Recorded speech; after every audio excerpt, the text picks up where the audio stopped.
Hello students, अगर आपको भी अकाउंट्स को रटना नहीं है और उसे बिल्कुल डीपली समझना है तो आपने बिल्कुल सही वीडियो पे क्लिक किया है। चलिए बिना टाइम वेस्ट किए आज के टॉपिक डिस्काउंट को समझते हैं। डिस्काउंट क्या होता है? डिस्काउंट होता है जब भी हम किसी दुकान पे जाते हैं तो जो सामने से हम में जो दुकानदार होता है वो हमें डिस्काउंट देता है। वो 1% का होता है, मान लीजिए 10% या 15% का। वो अपने हिसाब से एक हमें डिस्काउंट प्रोवाइड करता है जिससे कि हम उससे सामान खरीदें। तो इसी टॉपिक के ऊपर हम बात करने जा रहे हैं आज की वीडियो में कि ये चीज़ अकाउंट में कैसे काम करती है। चलिए सबसे पहले हम समझते हैं क्या होता है डिस्काउंट।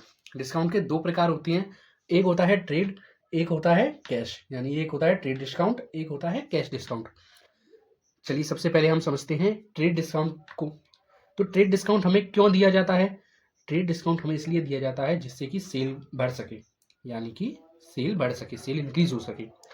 और ट्रेड डिस्काउंट कब दिया जाता है? जब हम कोई भी सामान को खरीदते या हम उसे बेचते हैं तब हमें ट्रेड डिस्काउंट दिया जाता है। क्या इसकी जनरल एंट्री होती है, मतलब इसकी हम एंट्री करते हैं अपने अकाउंट्स में? तो इसकी एंट्री हम लोग नहीं करती है। चलिए बात करते हैं आगे कैश डिस्काउंट की। कैश डिस्काउंट हमें क्यों दिया जाता है? ये हमें दिया जाता है जिससे कि हमारा कोई भी पेमेंट अटके नहीं इन फ्यूचर।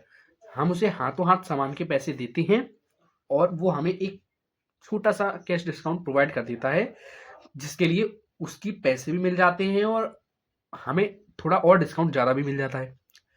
ये हमें कब दिया जाता है? ये हमें दिया जाता है जब पैसे को देना या लेना होता है, यानी कि पैसे के द्वारा हम कुछ सामान देते या लेते हैं। मान लीजिए मैंने अगर शर्ट खरीदी 500 रुपये की, उस पर मुझे 50 रुपये का डिस्काउंट दिया पहले।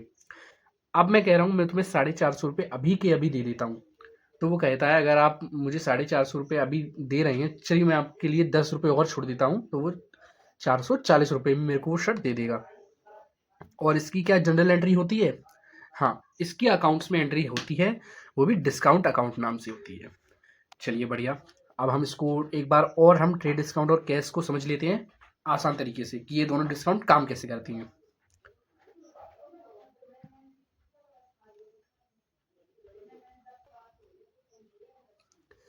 चलिए जैसे कि हम यहाँ पे देख रहे हैं कि मान लीजिए एक व्यक्ति यदि 100 रुपये की टी शर्ट मान लीजिए किसी को दे रहा है, तो वो कहता है अगर आप मेरी 100 रुपये की टी शर्ट है, इसको मैं 90 में बेच रहा हूँ।